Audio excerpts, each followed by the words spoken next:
යාකෝබ් පොතේ පළවෙනි පරිච්ඡේදයේ 17 වෙනි පදය ස්වාමින් වහන්සේගේ වචනය, යේසුස් ක්‍රිස්තුස් වහන්සේගේ වචනය, සුද්ධාත්මයන් වහන්සේගේ වචනය ඔබටත් මටත් මෙසේ කියනසේක.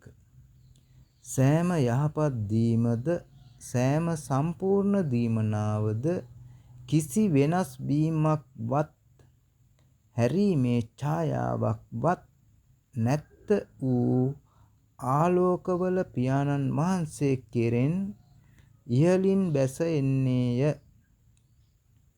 ඔබටයි මටයි සියලුම යහපත් දීමද, සෑම සම්පූර්ණ දීමනාවද, භාගයට දෙන දීමනා නැහැ. සුද්ධාත්මයන් වහන්සේ අපි තුල තියෙන්නේ, අපි තුල වැඩ වාසය කරන්නේ සම්පූර්ණ. අපිට සමාදානය ගෙන දීලා තියෙන්නේ, සාමය දීලා තියෙන්නේ, ධනවත්කම, බලවත්කම මේ සියල්ල දීලා තියෙන්නේ යහපත් දීමනා. ප්‍රඥාව, දැනගැන්ම, නුවණ, තේරුම් ගැනීම, අවබෝධය, යහපත්කම මේ සියල්ල සම්පූර්ණ දීමනා මේවා. භාගයට නෙමෙයි. ඒව කාගෙන් දෙන්නේ අපිට? මෙව්ව වෙනස් වෙන්නේ නැහැ. මොකද මෙතන කියනවා කිසි වෙනස් වීමක්වත් හැරීමේ ඡායාවක්වත් නැත්ත වූ ආලෝකවල පියාණන් වහන්සේ කෙරෙහින් ඉහළින් බැසෙන්නේය. එහෙනම් ආලෝකවල පියාණන් වහන්සේ යේසුස් ක්‍රිස්තුස් වහන්සේ, උන්වහන්සේගේ බාන්න කිසිම වෙනස් වීමක් නැහැ. කිසි වෙනස් වීමක් නැහැ. ස්වාමීන් වහන්සේ එක විදිහමයි. උන්වහන්සේගේ වචනවල කිසි වෙනසක් නැහැ. කිව්වොත් කිව්වමයි. හැරීමේ ඡායාවක්වත් නැත්ත වූ. උන්වහන්සේ කියපු දේවල් හැරීමේ, ඒ කියන්නේ ආශිර්වාද නැවත යන්න බවට අපිට ඡායාවක්වත් නැහැ. එහෙම දෙවියන් වහන්සේ.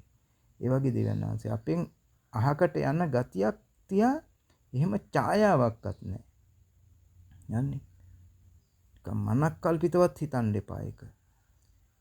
වෙන්නේ නැහැ. නිකන්වත් සිතවිල්ලක් හිතන්න එපා දෙවියන් වහන්සේ අපෙන් ඈත් වෙයි, වෙනස් වෙයි. එමෙ හිතන්න එපා. කවදාවත් එහෙම වෙන්නේ නැහැ. ආලෝකවල පියාණන් වහන්සේ. ආලෝකවල පියාණන් වහන්සේ කියන්නේ මේ දෙවියන් වහන්සේ අප තුල පායලා තියෙන, අපි තුල වැඩ සිටින්නේ. ඒක නිසා ඒ ආලෝකවල පියාණන් වහන්සේ පොඩ්ඩක්වත් හැරෙන්නේ නැහැ. ආලෝකය අපෙන් පොඩ්ඩක්වත් එහාට යන්නේ නැහැ. කිසිම වෙනසක් වෙන්නේ නැහැ මේ ආලෝකය. ඒක එන්නේ ඒ පියාණන් වහන්සේගෙන් නිසා. ජීවමාන දෙවියන් වහන්සේගෙන් නිසා. ආලෝකය පොඩ්ඩක්වත් අහකට හැරෙන්නේ නැහැ. ඔබයි මායි ආලෝකමත්. නැගිට බැබලියන්නේ. නුඹේ ආලෝකය නුඹ කරා පැමිණ තිබේ. මගේ තේජසද නුඹ කරා උදා විය කියලා යෙසායා 60 පළවෙනි පදේ කියන්නේ ඒකයි. හරි. මේ ආලෝකවල පියාණන් වහන්සේ අප තුල බැබලෙනවා. ඒ ආලෝකය අප තුල බැබලෙනවා. ඒක අපි ආලෝකමත් කරනවා. ස්වාමීන් වහන්සේගේ තේජස ඇවිල්ලා තියෙන්නේ. කිසිම හැරීමක් නැහැ. හරි. කිසිම හැරීමක්වත්, කිසිම වෙනස් වීමක්වත්, හැරීමේ ඡායාවක්වත් නැහැ. හරි. ඒක හොඳට මතක තියාගන්න. සියලුම යහපත් දේවල් දීමනා සම්පූර්ණයෙන් අපිට දීලා තියෙන්නේ. භාගයට නෙමෙයි. බලය සම්පූර්ණයෙන් දීලා තියෙන්නේ, ප්‍රඥාව සම්පූර්ණයෙන් දීලා තියෙන්නේ. උන්වහන්සේගේ වචන සම්පූර්ණයෙන් දීලා තියෙන්නේ. උන්වහන්සේගේ නාමය සම්පූර්ණයෙන් දීලා තියෙන්නේ. උන්වහන්සේගේ ආත්මය සම්පූර්ණයෙන් දීලා තියෙන්නේ. දේවදරුකම සම්පූර්ණයෙන් දීලා තියෙන්නේ. දෙවියන් වහන්සේගේ උරුමකාරකම සම්පූර්ණයෙන් දීලා තියෙන්නේ. අපිව පූජකයෝ කරලා තියෙන්නේ සම්පූර්ණයෙන්. භාගයට කිසි දෙයක් නැහැ. දෙවියන් වහන්සේට ස්තුතියි.